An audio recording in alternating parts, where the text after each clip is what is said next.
Good afternoon, everybody. Was that loud enough for everybody?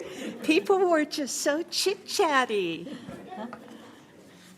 I felt like I needed to resonate. Good afternoon, everybody. Welcome to this afternoon's meeting. To begin, I'd like Monica to take a roll to confirm a quorum.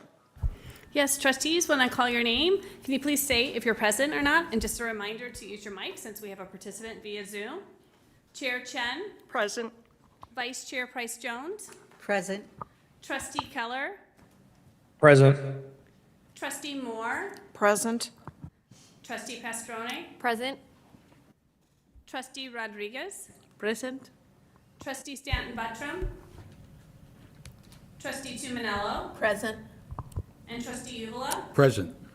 Chair Chen, 8 trustees are present and you have a quorum. Thank you, Monica. Now, is there a motion to approve the agenda for today's meeting? So moved. A second? Second.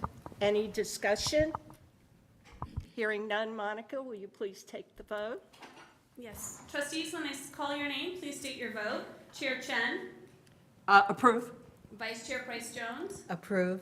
Trustee Keller, Approved. Trustee Moore, Approve. Trustee Pastrone, Approve. Trustee Rodriguez, Approve. Trustee Tuminello, Approve. Trustee Uvala. Approve. Chair Chen, the motion passes. Great, thank you so much. So, welcome everybody to our last public meeting for this academic year. Since it is the last meeting, we have a lot of material to cover.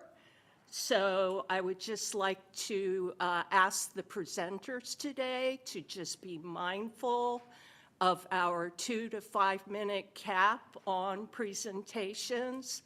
The board has a bit of a lengthy closed session afterwards, so it's a long afternoon for us. So we would just be very grateful if everybody could adhere to that. Also, since it is the last meeting and the academic year is coming to a close, I wanted to take a moment to say how grateful I am to all of the trustees who are sitting up here with me. Thank you. I was reminded recently of how precious and the greatest gift that people can give is a gift of their time. It is something that once you give, you can never get back. And our trustees, as volunteers, give the gift of their time.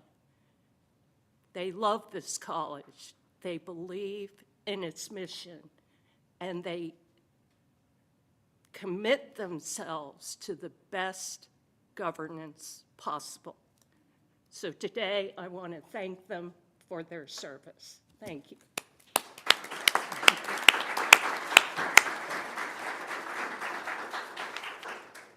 Okay, and it is with appreciation and a hint of sadness that I share that the term of our student member on the Board of Trustees is coming to a close. On behalf of the entire board, I would like to extend our heartfelt thanks to Devin Keller for his outstanding service and contributions as the student trustee for the 24-25 academic year.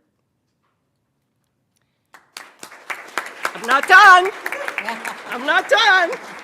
Devin has done an exceptional job representing AACC students and bringing their perspectives thoughtfully to the board's attention.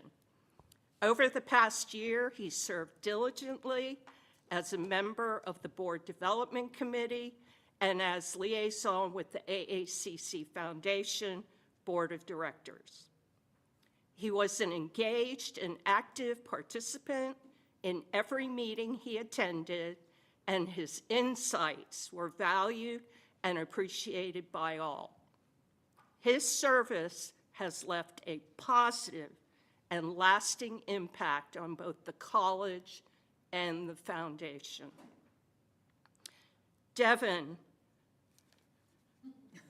although you are attending remotely today, as you embark on a new and exciting chapter in your life, we want to take this moment to recognize you. As a token of our appreciation, a plaque honoring your service to Anne Arundel Community College Board of Trustees will be mailed to you tomorrow. I hope you can see it. So thank you again, Devin, and Trustee Moore has some comments she would like to make.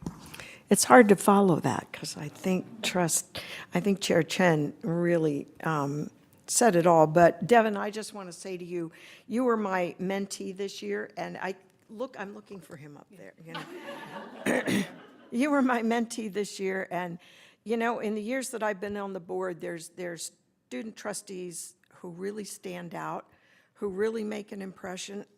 You were definitely one of them. You're one of the elite. So thank you for what you did for us. Thank you for allowing me to mentor you. And you were always open to anything I had to say, which was great. So we appreciated you very much. It's hard to even call you student trustee. But you've got great things ahead of you, man. So good luck. Thanks. Thank you, Trustee Moore. And now, Dr. Lindsay, would you like to invite Dr. Milner to present the next item? I would. Dr. Milner, if you could please come to the podium. Absolutely. Good evening, all. The Board of Trustees is asked to approve professional leave for Dr. Heather Relihan, Professor of Gender and Sexuality Studies and Academic Chair of Interdisciplinary Studies. Dr. Relihan meets all criteria for requesting professional leave. Her proposal has been submitted and vetted in accordance with the process outlined in the college manual. If the board approves the president's recommendation, Dr. Relihan will be granted professional leave without pay. If approved, the college estimates an expense of up to $20,394 for part-time faculty coverage of Dr. Relihan's teaching responsibilities. Her additional faculty load hours as academic chair will be assumed by Assistant Dean Dr. Lori Perez with no additional compensation required. Before I move back to Dr.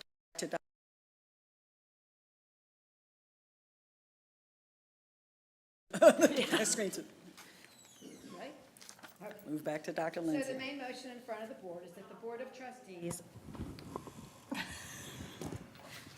Sorry. Thank you. So the main motion in front of you is that the Board of Trustees approve the president's recommendation for professional leave for Dr. Heather Relihan for fall 2025 and spring 2026. Is there a motion to approve the request for professional leave? So moved. Second? Second. Any discussion? Hearing none, Monica, could you please take the vote? Yes, trustees, when I call your name, please state your vote. Chair Chen, Approve? Vice Chair Price Jones, Approve. Trustee Keller, Approve. Trustee Moore, Approve? Trustee Pastrone, Approve. Trustee Rodriguez, Approve. Trustee Tuminello. Approve. Trustee Uvala. Approve. Chair Chen, the motion passes. Thank you, Monica. Thank Now, you. oh, Thank you. sorry, thank you, Dr. Milner. Congratulations. Congratulations. Now we will move on to the consent agenda. Dr. Lindsay, would you like to read the main motion for the board? Yes, the motion in front of the board is that the Board of Trustees approve the consent agenda as presented. Is there a motion to approve the consent agenda? So moved. Second? Second. Any discussion? Hearing none, Monica, could you please take the vote? Yes, trustees, when I call your name, please state your vote. Chair Chen, Approve? Vice Chair Price Jones, Approve. Trustee Keller, Approve. Trustee Moore, Approve? Trustee Pastroni, Approve. Trustee Rodriguez, Approve. Trustee Tumanello, Approve. Trustee Uvala, Approve. Chair Chen, the motion passes. Thank you, Monica. Wow, we're really trucking along here. Now we will move on to the committee reports. The first report is from Board Development Committee. Trustee Tumanello. Thank you, Madam Chair. Thank you to the trustees for their engagement and participation in the spring retreat that we held on Zoom on Thursday, May 29th. Our purpose was to analyze and apply the results of our annual self-evaluation, to unify the board, to ID key areas for improvement and support, to align our strategic plan with the college, with Middle States, with the Maryland Higher Educational Commission, with the professional organizations that we belong to recalibrate our priorities, because you can't do everything first, to ensure accountability and basically to strengthen our formal commitment to serve. We met in full group and also in small breakout groups to encourage rich discussion, collect ideas, and we took copious notes. Trustees supported using each other's strengths as resources, using the word share and active in discussion several times to indicate their willingness to be a vibrant and engaged board. The committee will review all of those notes, recommend next steps, including activities for 25-26, onboarding, orientation, mentoring suggestions to better serve the college, our students, communities, and the state. This concludes my report. Thank you. Any questions for Trustee Tumanello? Great. Next is the Board Policy Oversight Committee report. Vice Chair Price-Jones. Thank you, Madam Chair. The trustee emeritus policy, student withdrawal and refund for extenuating circumstances policy, and tuition and residency classification policy are presented to the board for approval, along with the proposed revisions to Section 1 and Section 2 of the college manual. Unless there are any objections, we will consolidate the approval of all items into one single motion. While the board currently has a trustee emeritus status policy, following the October 2024 board retreat, the committee conducted a thorough review and proposed several revisions.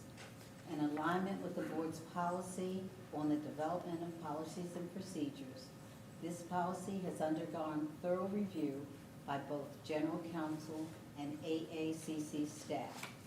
If the Board of Trustees approves the policy, it will become effective on the date it is published on the college's website. The board currently has an interim student withdrawal for extenuating circumstances policy, which became effective on July 1st, 2024, in response to a new state legislation that required an institutional policy. This interim policy will expire on July 1st, 2025. The policy has been thoroughly reviewed by both General Counsel and AACC staff. In addition, the college's constituency groups reviewed the policy and provided feedback, which has been incorporated into the final draft, including the revised title, Student Withdrawal and Refund for Extenuating Circumstances Policy. If the Board of Trustees approves the policy, it will become effective on the date it is published on the college's website. Similarly, the board currently has an interim tuition and residency classification policy, which was revised to ensure compliance and legal standards, address institutional policy gaps, and clarify tuition eligibility for deferred action for childhood arrival students. This interim policy will expire on July 8, 2025. This policy has undergone thorough review by both General Counsel and AACC staff. The college's constituency groups have also provided feedback, which has been incorporated into the final draft. If the Board of Trustees approve the policy, it will become effective on the date it is published on the college's website. Lastly, the committee also recommends revising Section 1, Introduction of the College Manual, and fully removing Section 2, Board of Trustees bylaws. Currently, the board maintains oversight of the college manual. The committee supports the recommendation to transfer oversight of the manual from the board to the college. This change aligns with the current purpose of the manual, to guide the internal college operations and processes rather than board-level governance. The committee further recommends removing Section 2, Board of Trustees bylaws from the college manual, as bylaws fall under the sole authority of the board. They will continue to be publicly posted on the college's website. In accordance with the revision process outlined in Section 1.4 of the manual, General Counsel, college administration, and constituency group leaders have reviewed the proposed changes and had the opportunity to provide feedback. If the trustees approve these revisions, it will become effective immediately. At this time, I would like to ask Dr. Lindsay to present the main motion to the board, as this concludes my report. Thank you. The main motion is that the board approves the following: the revised Board of Trustees policy on trustee emeritus status, the revised student withdrawal and refund for extenuating circumstances policy, the revised tuition and residency classification policy, the proposed revisions to the Anne Arundel Community College College Manual, Section 1 and Introduction, and the removal of Section 2, Board of Trustees bylaws in its entirety from the college manual. Is there a motion to approve the 3 policies and the revisions to Sections 1 and 2 of the college manual? So move. Second? Second. Any discussion? Hearing none. Monica, will you take the vote? Yes, trustees, when I call your name, please state your vote. Chair Chen, Approve? Vice Chair Price Jones, Approve. Trustee Keller, Approve. Trustee Moore, Approve? Trustee Pastroni, Approve. Trustee Rodriguez, Approve. Trustee Tumanello, Approve. Trustee Uvala, Approve. Chair Chen, the motion passes. Thank you, Monica. Next is the Budget Committee report from Trustee Moore. Thank you. I want to thank the trustees for their engagement and participation in the spring retreat that was held on Thursday, May 29th. No, I'm reading board development. Yeah, Hang on. We'll get it. You can thank them too, that's fine. yeah. But we're so grateful for you. Thank you. I know. Isn't it awesome? But thank you all. We're getting to the board budget one. Do we not have? You don't have it? Here. No, I'm getting through it. It takes a team. Thank you. All right, I knew that beginning didn't sound familiar. All right. The Board Budget Committee has not met since my last update. However, I would like to provide an update to you now that the County Council approved the fiscal year 2026 budget on Friday, June 13th. I'm pleased to report that the County Council supported the college portion of the county executive's budget and did not reduce the college's funding any further. As a reminder, in the operating budget, we requested an increase in the county funding of $3 million over last year's budget. The county executive provided an increase of $1.2 million, creating a $1.8 million gap. The Board Budget Committee worked with with college leadership to finalize a plan to address the funding shortfall, but because of the significant reduction in county funding, we had to reduce the compensation pool from 6% to 5%. Please note that wage adjustments for those in the bargaining units covered by the Service Employees International Union and the Maryland State Education Association are subject to collective bargaining negotiations. The County Council also supported the county budget and did not make any reduction. This concludes my report. I just want to say thank you to Vice President Beardmore, Andrew Little, Sue Callahan. Their work was amazing on this. My favorite meeting was when we got Plan A, B, C, and D, and what they had worked through diligently. So thank you all so much. This concludes my report. Any questions? Thank you, Trustee Moore. Any questions? Okay, we're moving on. Next is the Facilities Committee report. Trustee Uvala. Thank you, Madam Chair.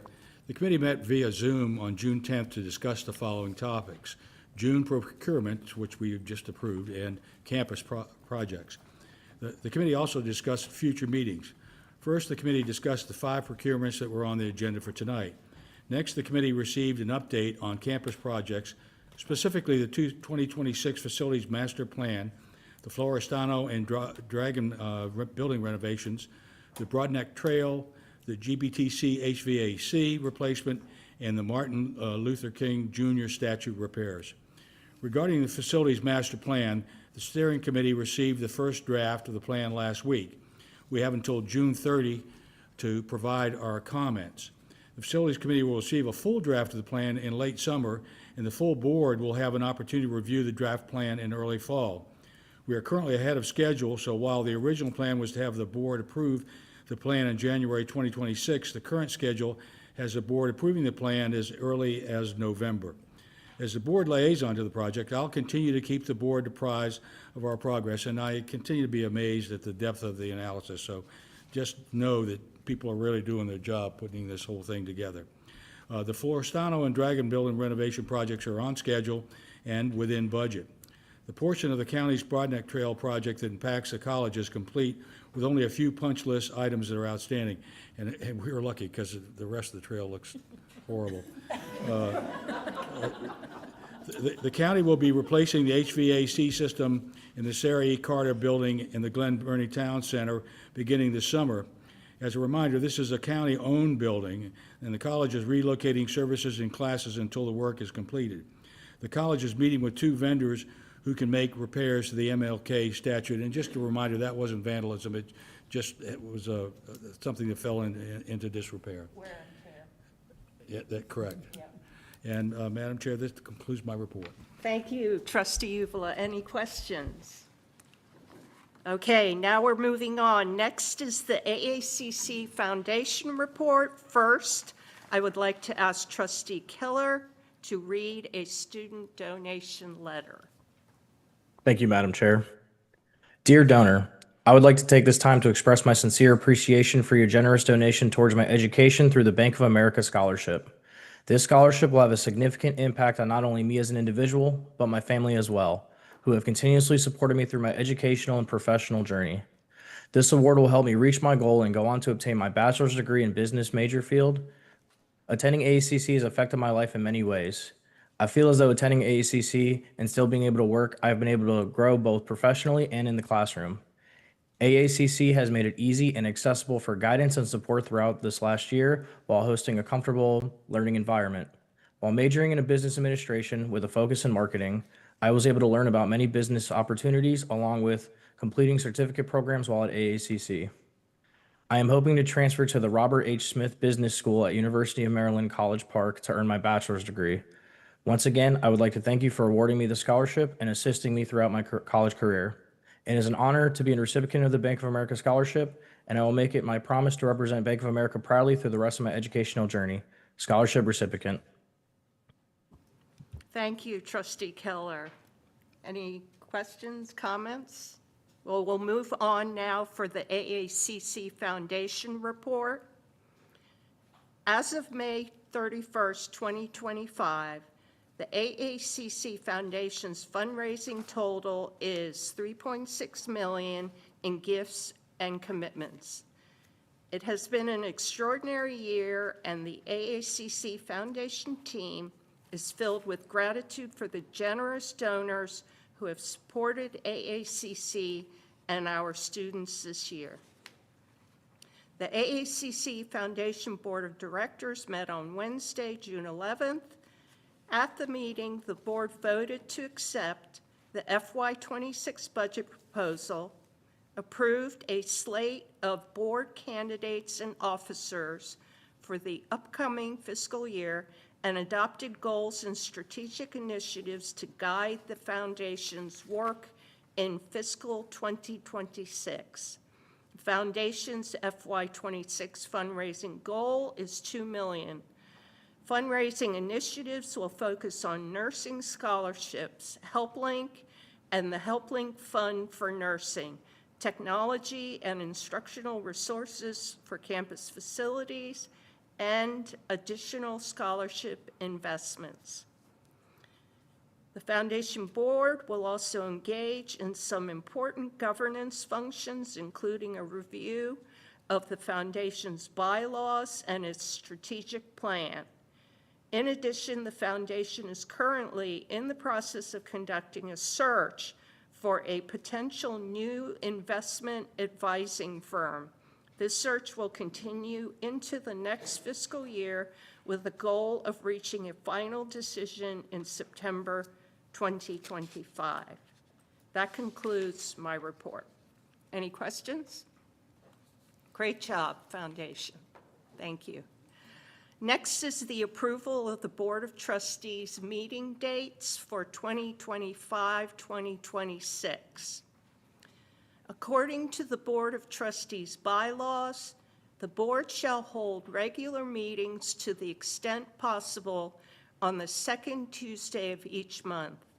The suggested dates are the second Tuesday of each month from September 2025 to June 2026, except for the February and June 2026 meetings, which are the fourth Tuesday respectively, to match the yearly budget process. This year, we are also including the board budget workshop date on the calendar as well. Dr. Lindsay, would you like to read the main motion for the board?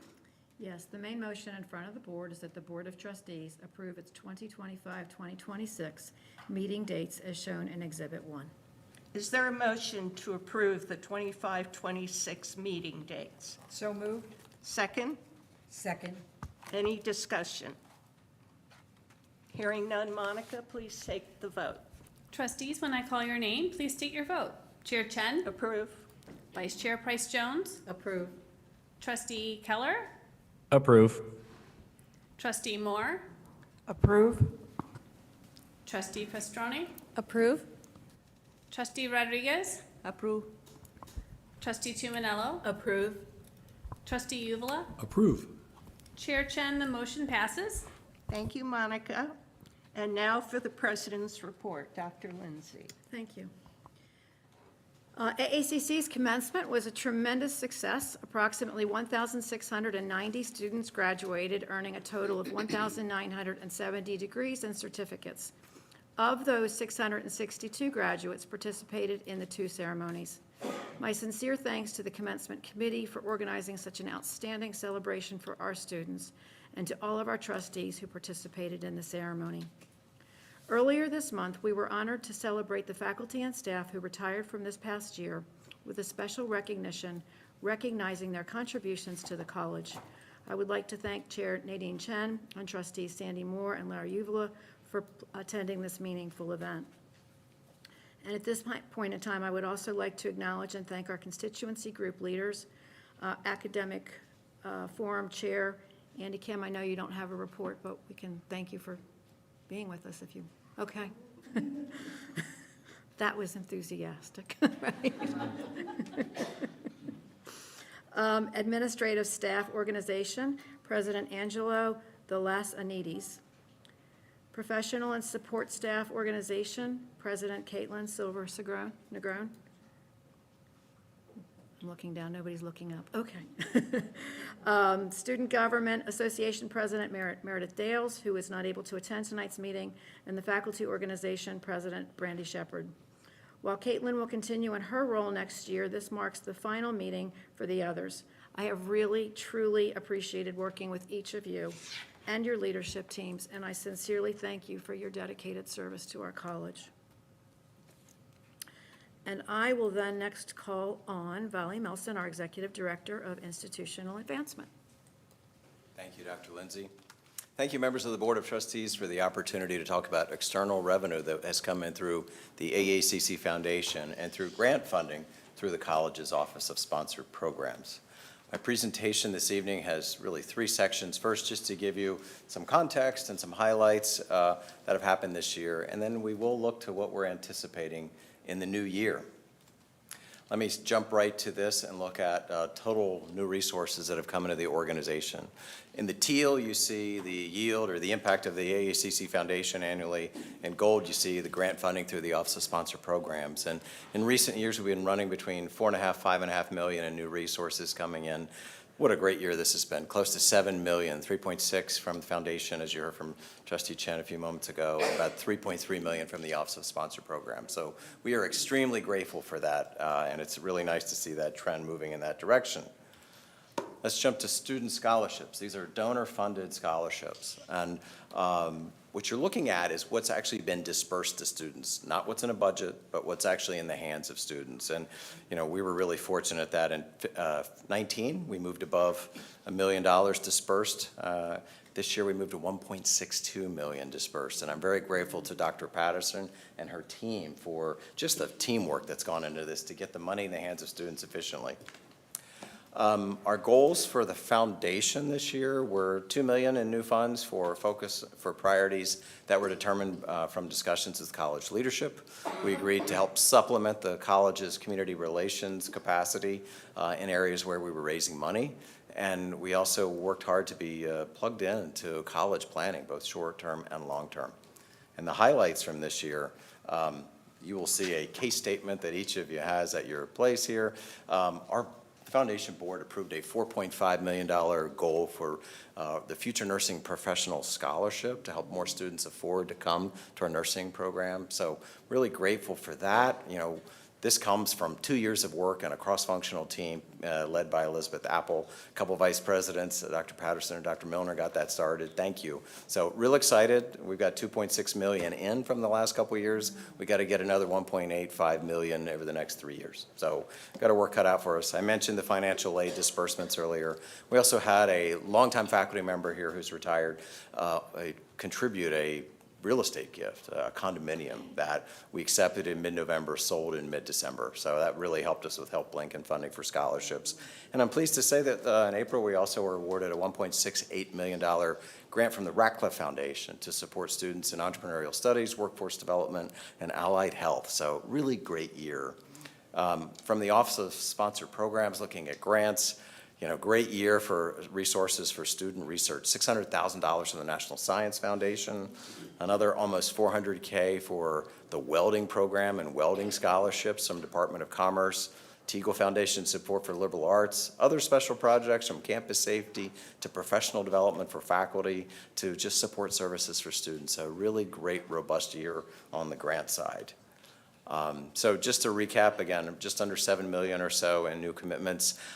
We've really worked to integrate our private philanthropy grants process so that if you're a faculty or staff member, we can really make sure as people want to pursue funding, it ties in with college priorities from leadership, where we're trying to take the institution, and we're trying to make it as user-friendly as possible. We've also been able to provide support for college teams and team members this year with some of the uncertainty and changes in federal regulations, so we've been part of the resource team for that.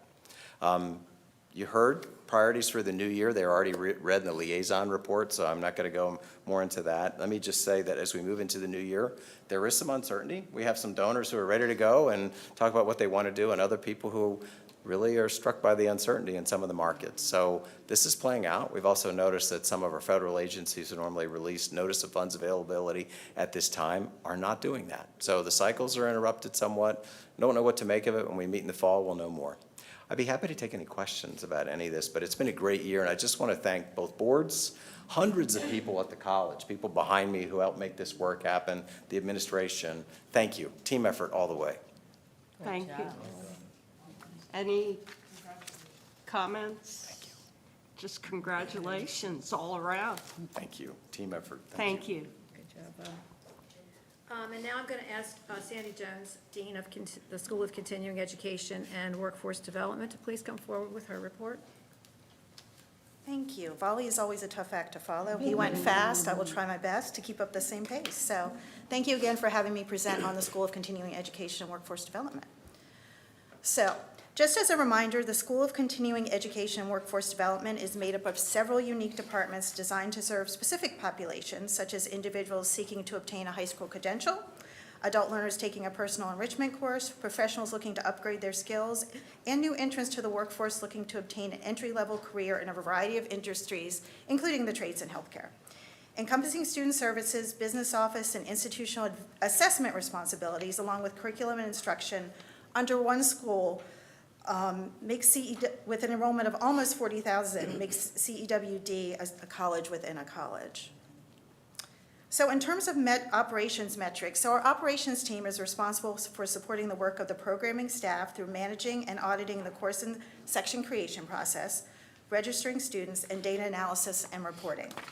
Staff within the school are responsible for all phases of the enrollment life cycle, including course and section creation, student and part-time faculty recruitment, and student retention and completion. In FY25 to date, the operations team has created 206 new courses and 4,379 new sections, processed 12,578 transactions, and completed 601 course audits. In terms of our enrollment in CEWD's non-credit programs continues to grow steady, with the strongest enrollment being in our senior programming and courses and programs for multilingual learners, followed closely behind programming and workforce development areas such as skilled trades and healthcare. So for our week-to-week comparison, because registration for CEWD's non-credit courses can occur at any time throughout the year, enrollment is reviewed on a weekly basis and is compared with a similar point in time to prior fiscal years. The week-to-week analysis is used as a forecasting tool to predict the FTE for the current fiscal year. As shown in the chart, FY25, which is the yellow line here, is trending higher than FY24 with an increase of 130 FTE. So the Hotel Culinary Arts and Tourism Institute's credit and non-credit programs fall under the School of Continuing Education and Workforce Development. While HCAT's non-credit FTE is included with non-credit data, credit data is tracked separately. HCAT's credit degree programs continue to show strong growth, with 191 students enrolled in a degree or certificate program. Contract credit data represents credit courses and programs offered under a contract training agreement with entities such as Anne Arundel County Public Schools, the Department of Defense, and the Anne Arundel County Fire Department. Enrollment in contract credit activity varies from year to year based on the needs of businesses and organizations in the county. So for our student profile, CEWD student demographic is becoming increasingly more diverse, with 44% of students identifying as white, 19% as Black, African American, and 16% as Hispanic. Students in CEWD's courses and programs include elementary school-age children participating in kids in college summer camps, all the way up to senior students over 100 years old. The largest single group represented in CEWD's courses and programs in FY25 is 21 to 40, with 38%, followed by 61 to 80 with 25%. And while we currently do not have students over 100 years old, we do have 76 students in their 90s participating in our programs, which I think is pretty cool. So in terms of our residents by state, so CEWD students reside in 36 states across the country, including Maryland and DC. Outside of Maryland, the state with the highest enrollment is Pennsylvania, with 49 students. So now we're going to switch gears and talk a little bit about the Clausen Center. So the Clausen Center for Innovation and Skilled Trades launched in January 2022, offering courses in electrical, low voltage, HVAC, and carpentry, with welding added in August 2022 when the welding lab became fully operational. This fiscal year, Ironworker, which is a registered apprenticeship program in partnership with Associated Builders and Contractors, and Mechanical Technologies, which is a combination of HVAC and plumbing topics, programs were introduced.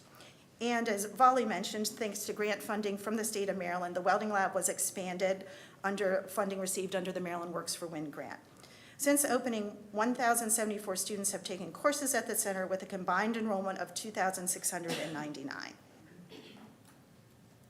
So just a couple of student spotlights I wanted to highlight. First is in our senior program. So Lisa Foley is a student in that program, and she said, "I just aged into the senior program. I had a knee replacement and was thinking I would take something that I could ease my way into. It was more challenging than I thought. Our instructor at Kiko makes modifications, but still makes us work. It's a great program." And that is one of our most popular classes, the functional conditioning. Also, I wanted to highlight that we hosted an Allied Healthcare Programs pinning ceremony on June 4th, 2025, to honor 259 program completers, and this was in non-credit programs, but it also in the credit medical assisting program. And we, on the non-credit side, have a certified clinical medical assisting program, and one of the student speakers, Elizabeth Sackweek, who's pictured bottom left in the group picture, shared, "Throughout the program, I not only gained fundamental knowledge about medical practices and patient care, but I also saw a significant improvement in my English skills, which is essential for my academic and professional growth." Elizabeth now works full-time at the University of Maryland, Baltimore, Washington Medical Group, primary care at Glen Burnie. So, any questions? Thank you, Dean Jones. Yeah, great stuff. Any comments, questions? All right, thank you. Wonderful. Thank you so much. so much. Thank you.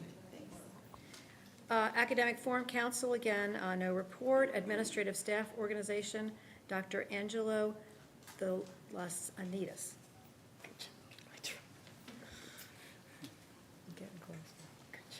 Hello, Board. Just to note, the next year's ASO team is going to be, president is going to be Stacy Korbalak. I'll stick as a vice president. Lance Bowen is going to be our secretary again. Kathy Campbell is going to stay as a member at large. Lori Perez is being welcomed as the new member at large. Amberdon, Chatham, and Darian St. Carter are going to be on their second year. So we're going to be seeing you next year, and I would like to wish you all a beautiful summer. Thank you. Thank you very much. From our Professional and Support Staff Organization, Caitlin Silver-Negron, President. Good evening. I will also try to be nice and brief. Thank you for allowing me the space to share a quick update with you all tonight.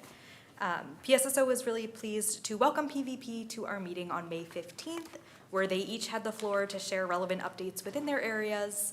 Following that, immediately there were some questions, and then we moved into an open forum to discuss some charter proposal updates. A red-lined document was sent out with proposed changes in advance, and the review period actually just wrapped up on May 26th. Leadership then reviewed that feedback and sent forth the final version for voting, which is currently happening with the poll closing on Friday. That went to our area reps.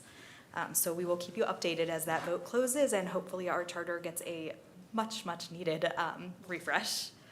We closed out business meetings for the year on May 28th with final committee reports, end-of-year college-wide housekeeping to-dos, and a quick review of our FY25 goals. Leadership is really proud of the progress that we made on the goals that we set together with our membership at the start of the year, and we look forward to continuing to develop the goals into the next year and seeing how they might grow.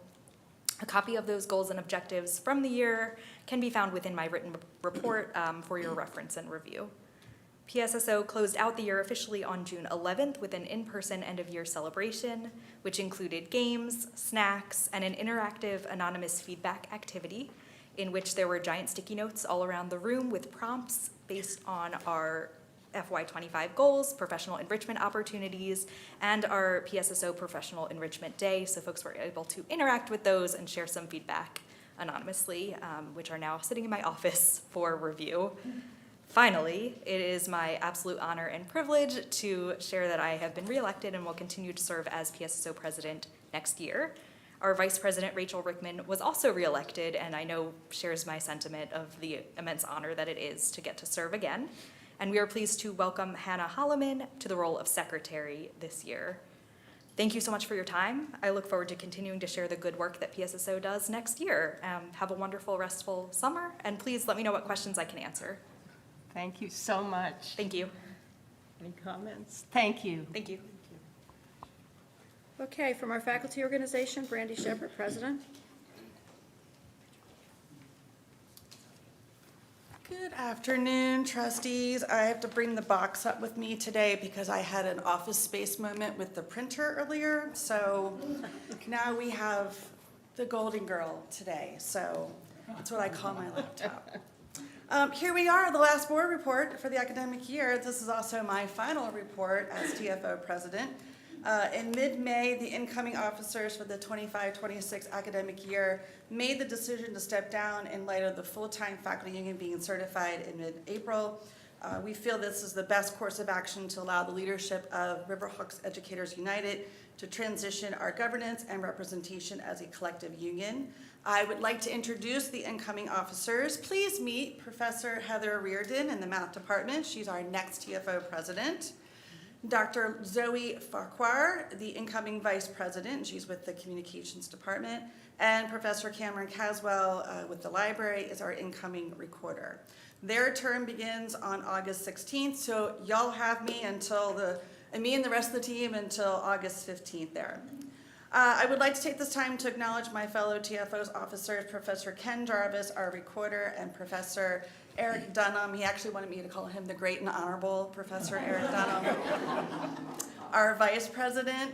As I wrote in the acknowledgement address in our last Monday Minute of the year, their diligence, their insight, their humor made every challenge more manageable and every success more meaningful. So thank you to my colleagues. We set out this year with 4 goals: strengthen internal communications and governance clarity, address workload and compensation equity, solidify faculty mentoring, and document faculty advocacy outcomes. Our communication and transparency success came by way of the weekly bulletin. That's the Monday Minute, and it was very well received by the TFO body and our allied groups. We distributed 2 surveys addressing workload and compensation, which I will report here on a minute. We championed for a formalized mentorship program for faculty and instructional staff, and we advocated for effective communication, faculty representation in the shared governance structure, and maintain transparency by reporting to the TFO body on all matters associated with decision-making and college governance. We passed several motions this year, including the conversion of the ad hoc committee to faculty mentoring to a TFO standing committee, and that's a goal that I'm very proud of. And I like to think we moved the ball around the court well this year, scored some baskets, but we still have some more offensive and defense work to do. Now, I reported on the good things, but not everything is rainbows and lollipops. I do have some hard things to report. In April 25, this past April, TFO leadership submitted a formal recommendations to our human resources addressing the college's procedures and faculty experiences related to paid administrative leave. These recommendations emerged in response to faculty concerns about unclear communication, inconsistencies in leave decisions, and the lack of structured support for faculty placed on leave. Faculty feedback revealed a pressing need for more transparent, equitable, and humane process, especially when leave is connected to investigations or administrative reviews. TFO emphasized that infected faculty members deserve clarity, due process, and continuity of academic responsibilities. Administrative leave has a direct impact not only on the individuals involved, but also on our students, departments, and our colleagues whose workloads are affected. We recommended more clear communication and escalation protocols, mediation options, and early de-escalation strategies before a faculty member is placed on leave. We also advocated for more transparency for instructional coverage plans to maintain student support and academic continuity, clarity around the administrative roles, and access to course materials to maintain academic continuity, and improve morale support for faculty and acknowledgement of that impact to a department when a faculty member is placed on administrative leave. In addition to my June report, I included a supplemental report analysis of the release time reduction and elimination of faculty perspectives on impact. This report covered the results of a survey that we conducted in late April to early May, seeking to understand the faculty experiences surrounding the communication related to the reduction and cuts to release time and the subsequent impact to their ability to support programs, projects, part-time faculty, and academic services provided by faculty. The results from the faculty survey highlight faculty contributions and emphasize the importance of release time in sustaining academic excellence. The cuts and reductions impact faculty's ability to coordinate programs, curriculum, and pedagogical strategies for highly enrolled courses, support part-time faculty, as well as cuts to internal professional development opportunities such as the Mastery Project, which is a signature program. These decisions were made without faculty input and in disregard of shared governance. The full impact of the academic excellence at AACC may not be clear until we are well into the semester, but faculty are already expressing concern about how the reduction in release time will affect student success. As we approach the next academic year, there's much to reflect on and much cause for concern. With the certification of the full-time faculty union, our Riverhawks Educator United, or REU, faculty representation by TFO was directly impacted. On April 30th, TFO leadership and the Academic Forum Chair received an email from the Vice President of Learning indicating that TFO was no longer recognized as the exclusive representation of the faculty and instructional staff. As a result, our monthly meetings with the college president, the Vice President of Learning, and the Director of HR scheduled for May and June were abruptly discontinued. College leadership acknowledged that the work and the ideas contributed by our faculty constituency groups would remain valued and affirmed that we are free to continue operating as a constituency group should we choose to do so. TFO leadership promptly reached out to REU leadership to discuss next steps and ensure a smooth transition. We fully support REU's certification as the exclusive representative of faculty and instructional staff. And together with the incoming TFO officers, we are working to make this transition seamless and to prevent any gaps in faculty representation. The strength of AACC's faculty and instructional staff is working collaboratively and collegially for the betterment of the body, which directly supports the success of our students. To close, it has been one of my greatest honors in my 24-year career here at AACC to serve as TFO president. I learned more than I expected, gained more than I imagined, and stretched in ways I never anticipated. This experience challenged me in good ways, deepened my steadfastness for faculty advocacy, and strengthened my beliefs in shared governance. Most importantly, it rooted me deeper in the strength, passion, and resilience at the heart of our TFO community. It was a sincere privilege to advocate for faculty and instructional staff, to listen, to learn, and to lead alongside so many dedicated colleagues. This concludes my final report to the board. What questions do you have for me? Thank you so much, Brandy. Thank you, Dr. Chen. Great work you've done Appreciate it. for this college. Thank you. Thank you. I'm not done. Oh, you're not done? Thank you all. Okay.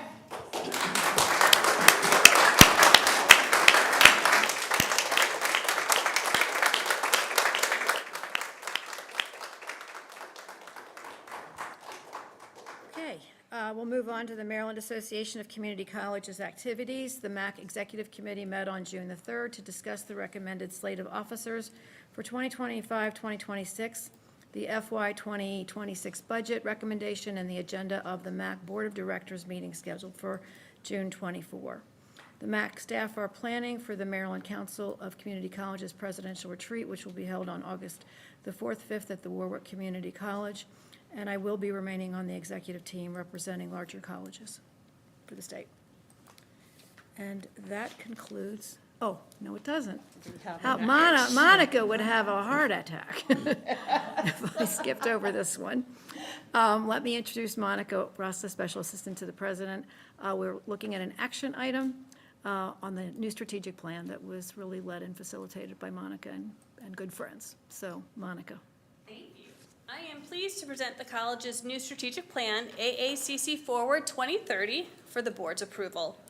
At last month's meeting, we provided an overview of the plan's development. A detailed narrative of this process was also included in your board materials. True to our values, the planning process was grounded in collaboration and community input. This was led by the Strategic Planning Council, which included representatives from every constituency group across the college. We conducted a robust environmental scan, reviewed key performance indicators, and benchmarked national best practices. Community input was actively sought through surveys, open forums, and facilitated campus-wide activities, which lots of Post-it notes. I can empathize, Caitlin. The resulting draft was endorsed by the Strategic Planning Council on April 22nd. The purpose of the plan is to ensure that the college remains fast, fluid, and flexible in an increasing dynamic higher education landscape. The new plan is grounded in the Achieving the Dream Community Vibrancy Framework and aligns with our core values. It's strategic, it's not prescriptive. It's built around broad strategies rather than detailed actions. Each goal in the plan is supported by one objective and one outcome, with progress indicators monitored at both the college and board levels. Implementation will take place through the annual college plan, which is driven by the goals of the president and the vice president and operationalized through divisional activities. The plan covers the period from July 1st, 2026 through June 30th, 2030, which aligns with the college's next Middle States Commission on Higher Education Self-Study, which will provide a thorough review and assessment as we prepare for the next phase of strategic planning. The strategic plan will also guide our budget development, ensuring that fiscal priorities are aligned with the college's mission and goals. So I'm happy to answer any questions you may have and turn it over to Dr. Lindsay for the main motion. Any questions? I just have a brief comment. Yeah. I like the way the report was put together. I particularly thought the glossary was a great idea in Thank there. you. It's very helpful. So I just want to comment on how well it was put together. Thank you. Okay, the main motion in front of the board is that the Board of Trustees approve the new strategic plan, AACC Forward 2030, as shown in Exhibit 1. Is there a motion to approve the strategic plan? So moved. Second? Second. Any discussion? Hearing none, Melissa, could you please take the vote? Trustees, when I call your name, please state your vote. Chair Chen, Approved? Vice Chair Price Jones, Approve. Trustee Keller, Approve. Trustee Moore, Approve? Trustee Pastroni. Approve. Trustee Rodriguez. Approve. Trustee Tuminello. Approve. Trustee Uvala. Approve. Thank you, Melissa. The motion passes. Thank you, Melissa. Good job. Thank you. Thank you, Monica. And Chair Chen, that concludes my report. Thank you. So at this time, is there any new business before the board? Okay, hearing none. First of all, thank you to everyone for keeping this meeting so tight. Really appreciate it. This is a reminder that the next public session meeting for the fiscal year 2026 will be Tuesday, September 9th. I hope everyone has a great summer break. Please come back. At this time, is there a motion to close the meeting to discuss the performance evaluation of the president, to consult with counsel to obtain legal advice, to consult with staff about pending or potential litigation, and to consider matters that relate to collective bargaining negotiations pursuant to relevant sections included on the agenda? Do I hear a motion? So moved. Do I hear a second? Second. Any discussion? Hearing none, Monica, could you please take the vote? Yes, trustees, when I call your name, please state your vote. Chair Chen, Approved? Vice Chair Price Jones, Approve. Trustee Keller, Approved. Trustee Moore, Approve? Trustee Pastroni, Approve. Trustee Rodriguez, Approve. Trustee Tuminello, Approve. Trustee Uvala, Approve. Chair Chen, the motion passes. Thank you, Monica. I hope everyone has a wonderful evening. This meeting is adjourned.